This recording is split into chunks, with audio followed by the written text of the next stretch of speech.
পুরুষ যদি নারীর দেহের পাগল হতো তাহলে পুরুষের সেই সামর্থ্য ছিল নারীর দেহ কেনার। কিন্তু তারপরও পুরুষ কেন বিয়ে করে?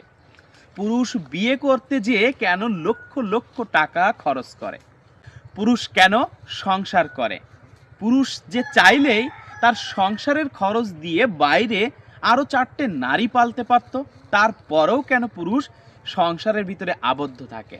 তারপরেও কেন পুরুষ তার জীবনের সমগ্র গচ্ছিত অর্থ সম্পদ তার পরিবারের পিছনে ব্যয় করে, তার সন্তানদের জন্য তার গচ্ছিত সব কিছু নিলাম করে দিয়ে যায়? আসলে দিন শেষে একটা পুরুষ শুধু একটু শান্তি চায়, যে শান্তিটা সে তার একমাত্র পরিবার থেকে পায়। তাই পুরুষ তার জীবনের সমগ্র গচ্ছিত সম্পদ, অর্থ সব কিছুই তার পরিবারের জন্যই ব্যয় করে। এছাড়া পুরুষের যে আর চাওয়া পাওয়া বা কোনো কিছু নাই।